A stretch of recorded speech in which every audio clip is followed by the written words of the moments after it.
My name is Alex Sévigny, as you heard, and I'm going to maybe give you a little bit of food for thought about ways to think about your relationships and ways to think about how you communicate with others that might not be the most sort of current common currency or the way we traditionally think about these things right now. Because I'm going to ask you to, as an exercise, to think outside of yourself and to think towards others. Think of others. So to go from being egocentric to being other-centric. So you're probably asking yourself why. Well, in my experience as a professor of communication and as a public relations practitioner and someone who's been training professional communicators for now many years, I've grown to think of, or I've had to think of, a lot of what's important in being an effective communicator. What's important in getting your message across, influencing others ethically, convincing them or drawing them over to your side. And as you might imagine, one of the things we focused on a lot in the world of public relations, in the world of professional communication, has been this idea of digital communications and this wired world that we all live in now. It's a surprising thing. It's something that maybe overwhelmed us when social media, and in particular, washed over society starting in the 2000s. I mean, you could make the argument that, in the 90s you had the World Wide Web, mid-90s, etc., but really the revolution happened in the mid-2000s when all of a sudden everyone who didn't necessarily have access to a virtual self was given that access and had a chance to not only be the self that's defined by their immediate surroundings and physical space, at work, family, religious affiliations, etc., but craft an entirely different, maybe extended self in the virtual realm. So, when you think about that, a lot of people found that incredibly liberating. And so there was this rush to express oneself, this rush to individuate, maybe even to express multiple selves. And that's an important and valuable thing. It was an important step. But more than anything, what social media did was it opened up an entirely different and new way for us to interact with other people and with organizations. And that was a replacement with the idea of a personal brand, which is a mass communications idea in a lot of ways. The idea that you craft something and then you project it out to the world, to an interpersonal standard, to an idea that organizations and the people that work within those organizations are human beings and are communicating with one another as individuals, but as individuals who are wired together in a community. And so my argument has been recently, and it's felt really counterintuitive at first, although it resonates and it works, I can tell you, in the world of public relations, there's a shift towards this thinking, a move away from the self. Because what the self does, or the concept of self-work and self-building and self-development and self-realization, it erects walls that are quite unnatural. We all live in community. We all live in society. It's just that for a long time, under a sort of industrial capitalist model, we were separated into separate units. Our apartments, our houses, our titles, our wealth, all ways of projecting who we are. We'd affect brands, clothing, or an appearance, or something to individuate, to express a difference.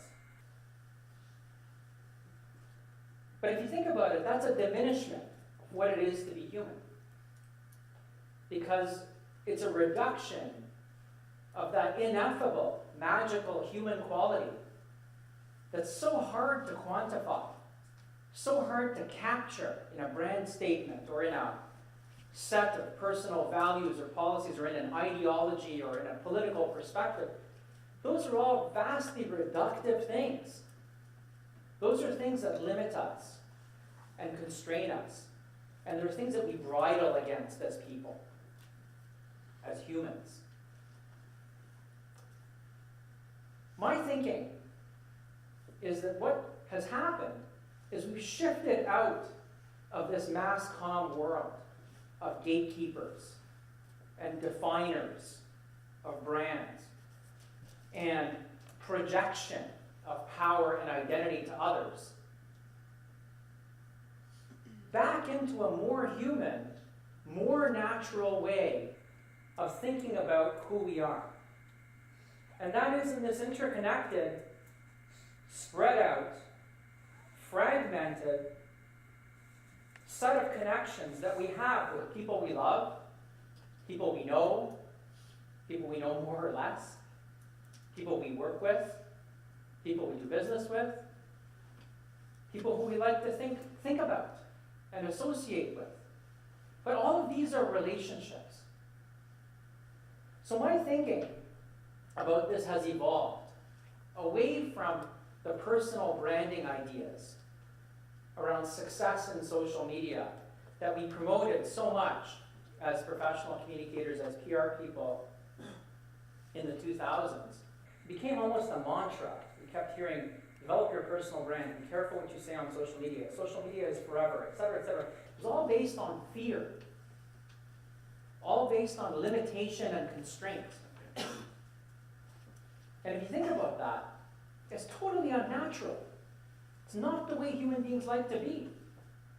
It's imposing a mass comm standard of print and recorded television and recorded radio and other permanent media onto what felt like and what most people took to be a profoundly human interpersonal media, social media, which allowed them to just transpose the way they would be with family, with friends, goofy, funny, silly, serious, tragic, happy, whatever, onto a much grander scale.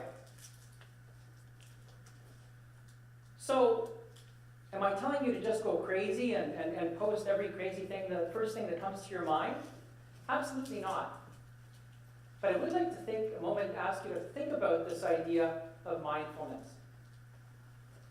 So what does success mean in a world of communication where really personal branding is not only unnatural, it feels unnatural? In which this concept of the self, it's a triumph. People are telling you, oh, develop yourself, realize yourself, be yourself. What does that mean? You know, it usually ends up being some sort of commodified self. It usually ends up being your life choices, your consumer choices, your religious choices, but whatever, you know, your choices of who you associate with. But all of that is just really a bunch of stuff.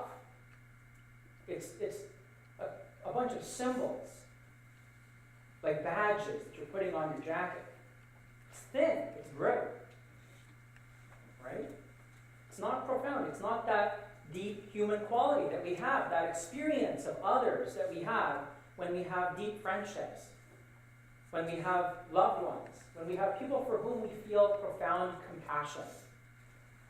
Those things come out of a transcendence of symbols and definitions and constraints, and a transcendence of this idea of the self to an idea of the other. Ask yourself, there are simple ways of doing this. Ask yourself simple questions. What do I really know about my friends? Do I think they're cool or interesting, or am I happy to be associated to them? Why? Ask yourself, why do you care about them? Observe them. Be a realist. Instead of a fantasy, somebody who lives in fantasies. Ask yourself, what do I really like about my friends? What really moves me? about a story, about something I see on the news, about a world event. And then don't tell yourself, well, it's because it's the right thing to do, or because my values tell me to support this, or because my principles tell me, or my political affiliations tell me I must be supportive of this cause, or I must be moved by this thing that I see. It's nonsense, that. Right? And it doesn't work. That's not how you build relationships. Right? You build relationships by being mindful of others' differences and motivations, by going beyond the expression of others on your cell phone through text messages, through BBMs, through Instagram photos, through images, through Snapchat images, etc. All these different ways in which we limit, constrain, and commodify ourselves. Success comes by transcending those things and trying to understand the core of the people who are setting them. What motivates people? What makes them dream? What are they afraid of? What do they desire? What do they find beautiful and good? And these are never things that you can pin down, right? Now, I've made this argument not only to individuals, but to brands. In a world of social media, where people want to build a relationship with a brand, they want to know that they're speaking to a person. They want to know that they're speaking to something that exists beyond a robotic interaction that is often what results from a social media interaction with a brand. All the research seems to show that people consider social media to be an interpersonal medium, a medium in which we build human relationships. And yet, think about most of your relationships right now. Think about your friends. How many of them do you actually have FaceTime with? How much of your FaceTime do you spend interacting with other people via smartphones and other things? It's a simple thing. And that is to bring the human back into interpersonal communications, bring the person back into interpersonal communications. So where am I going with this? You're probably thinking, well, what's this point? Well, the point is that the people who will experience the greatest success are actually not going to be those who define themselves. I actually think that's a limiter. In all my experience as a professional communicator and PR person and a professor of communications, I've actually come to this conclusion, at least now, which is that this is a limiting factor. And that actually, it's by going past the self, and it's by trying to understand the humanity of others that you will build the relationships that will be lasting and build an understanding of others so that you can influence them ethically, understand them to sell them things, get them to vote for your candidate, get them to donate to your cause. To not do that is to live in fear. Because when we limit others to the symbols that they project, and when we limit ourselves to the symbols that we project, we limit ourselves to always living in fear. Why? Because we only feel confidence when we gain experience with others. We only feel depth of understanding and understood when we make that emotional and transcendent connection with someone else, that empathic connection. We only transcend fear when we get out of ourselves and open ourselves to others. So, and fear, as Frank Herbert told us in the Dune series, and fear is the mind killer. right? Fear imposes limits on ourselves. Fear turns you into somebody who lives in fantasies rather than living in reality. So there's three ideas that are brought together here. One is, be a realist. One is, don't have fear. Fear nothing. And the third one is the one that allows you to achieve those first two, and that is get out of yourself. And stop commodifying others through the symbols that they project. Get to know them in their full humanity. Have real conversations with your friends. It's a simple idea. It's not rocket science. It's not a grand theory of anything, really. But it's something that I've observed leads some people, my students, colleagues, others, to happy lives, commercial success, personal influence. Leaving the self, turning your mind to others, allows you then to realistically and honestly turn your mind inwardly. Because when you understand someone else, you grow to understand yourself. That's the way it works. If you try to start by building a self and then understanding someone else, all you're doing is you build a fortress and you're shooting over the buttresses of the fortress or whatever, the fortifications at someone else. It becomes a game of target practice. How do I convince that person? What's the magic bullet? Right? Whereas openness, whereas gaining an understanding of others, whereas mindfully approaching your relationships to understand the motivations, the fears, the desires, etc. of other people, what that does is it builds profound relationships between you and them. That eliminates fear. That gives you profound knowledge of who you are through the reflection of the eyes of the other, the reflection of their emotional reactions to you, the fact that they feel confident and comfortable around you. And in the end, you finally do get to understand who you are, which gives you confidence, which makes you project confidence and success to others, which will attract success to you, which will attract empathy to you, which will attract trust to you, which will make you credible. But what's interesting is that to achieve those holy grails of communication, those beautiful, shimmering ideals, trust, credibility, empathy, confidence of others in you,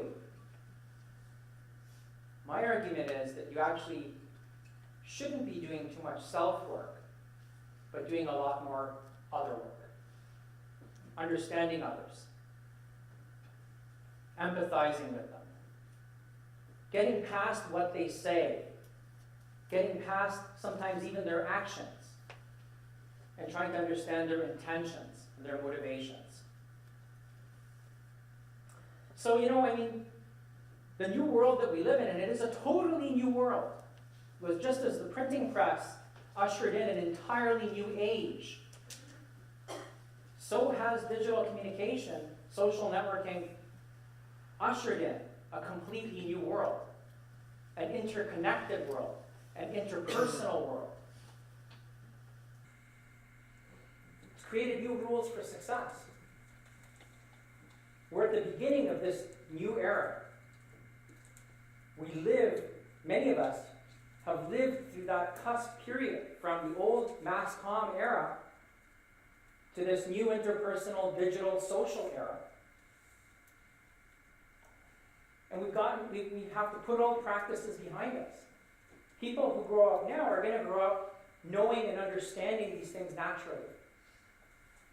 But for those of us now, in the middle of it, making the transition from the old way of thinking which is all about walling off the self, defining it, and projecting outwards, to the new way of thinking, which is openness, empathy, the way you would be in your family or in your close human relationships.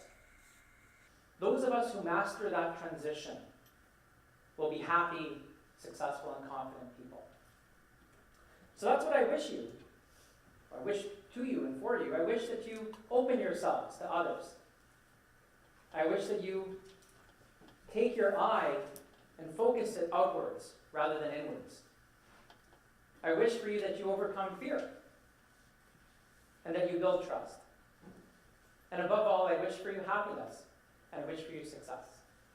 Thank you.